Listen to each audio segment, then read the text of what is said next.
या बातमीपत्राचे प्रायोजक आहे Ghungroo electronics. Satyaratan, Nashik west, Sinnar, Nashik. Proprietor Rahul Bhavsar. Mobile क्रमांक 8308 46 11 11 91 75 23 67 08. यावेळी प्रमुख पाहुणे म्हणून मुख्य आकर्षणात उपस्थित असलेले स्वराज्य रक्षक संभाजी या मालिकेतील कोंडाजी फर्जंदची भूमिका साकारणारे कलाकार आनंद काळे यांनी आपले मनोगतातून आपण आतापर्यंत केलेल्या विविध भूमिकांमधून कोंडाजी बाबांची भूमिका सर्वाधिक आवडती भूमिका असल्याचे सांगत उपस्थितांसोबत संवाद साधला.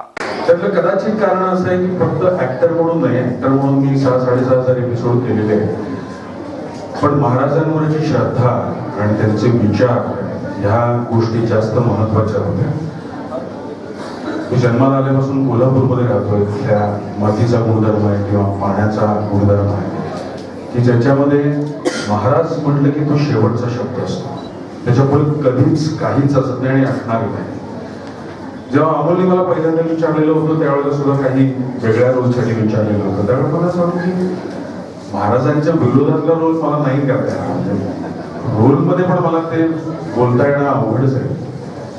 तर त्यावेळेला आमच्या क्रिएटिव्ह हेड सचिन गद्रे आणि प्रोडक्शन हेड समीर कवठेकर त्यांचं म्हणून तू ऍक्टर आहेस तर तुला पैसे मिळतात, तू येईल ते काम करायला पाहिजेस. म्हटलं नाही रे, मला बाकी काही करायला जमेल, पण महाराजांच्या विरोधातली भूमिका तू सांगितलं तर कदाचित मला नाही करायला. काही दिवसांनी प्रताप गंगावडेंचा फोन आला की कारण जी तुमचं म्हणणं असं होतं नाही, खूप छोटासा रोल आहे पण एक वेगळा आहे ज्याचा इतिहासात फार नोंदी नाही आहे. तसं बघायला गेलं तर संभाजी महाराजांचा इतिहास सुद्धा आपल्याला शाळेत धड्यांमधून जेवढा माहिती होता तेवढाच माहिती आहे. या सिरियलमुळे खूप गोष्टी आता समजल्या. तर त्यातल्या कोंडाजी बाबा फर्जंद मधल्या फर्जंदवरती जी फिल्म आली, जो पहिला भाग होता आणि दुसरा भाग जो होता तो तसाही फारसा कोणाला माहिती नव्हता. कोंडाजी बाबा फर्जंदनी पहिली मोहीम केली ती शिवाजी महाराजांच्या बरोबर केली आणि दुसरी मोहीम केली ती संभाजी महाराजांच्या बरोबर केली. तर त्याच्यावरचा खरं तर मी जेव्हा रोल करायला लागलो त्यावेळेस 16-17 एपिसोडचा होता. माझे 15 दिवसच घेतलेले होते, पण 3-4 एपिसोड झाल्यानंतर साधारण लक्षात आलं की हे प्रकरण रंगणार आहे आणि मग ते वाढत गेलं. ते 3-3.5 महिने त्या सगळ्या गोष्टी चालल्या. पण हे सगळं सांगण्यामागचा उद्देश माझा असा आहे की आज खरं तर खूप लहान मित्रमैत्रिणी इथे जमा आहे.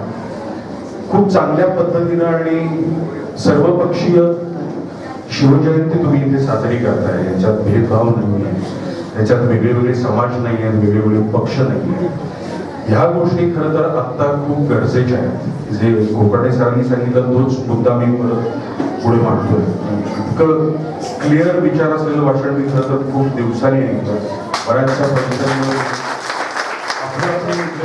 मांडले जातात, पण तुम्ही या फंक्शनमध्ये आणि जे सांगण्याची गरज आहे आणि जे मित्रमैत्रिणींनी ऐकण्याची गरज आहे ते सरांनी सांगितलेलं होतं.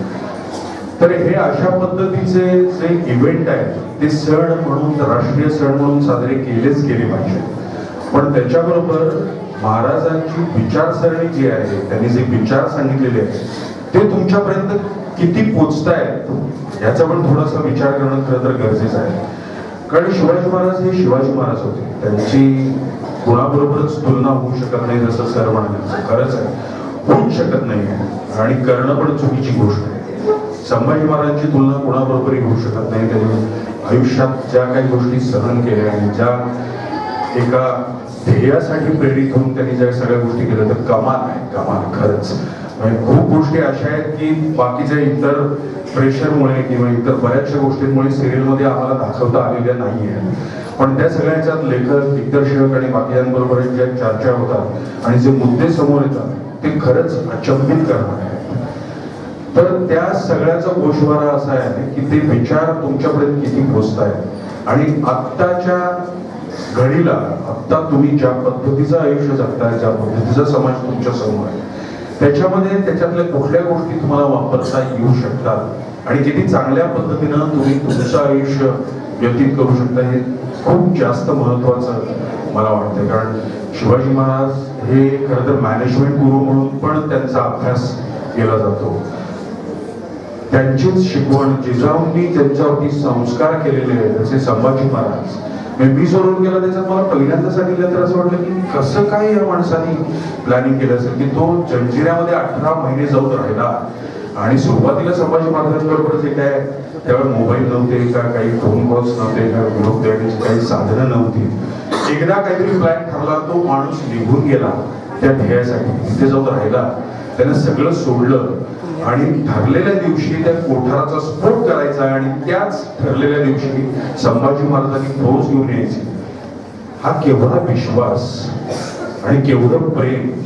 त्याच प्रेमाने आता त्याच ध्येयाने प्रेरित होऊन खूप मावळे मी बघतो. बऱ्याच वेळेला गड किल्ल्यांवरती मी जातो तर त्याच्यामध्ये त्याच मावळ्यांच्या विचाराचे कार्यकर्ते खूप मी बघतो त्याच्यामध्ये.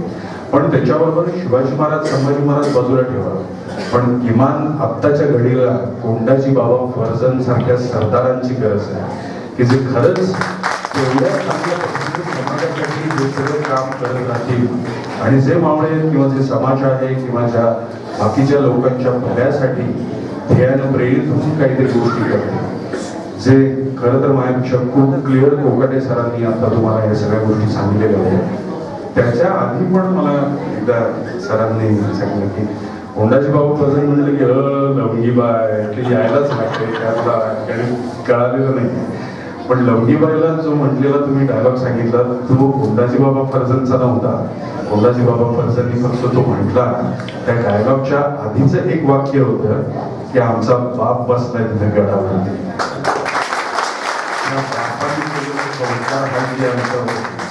आणि म्हणून त्या सगळ्या गोष्टी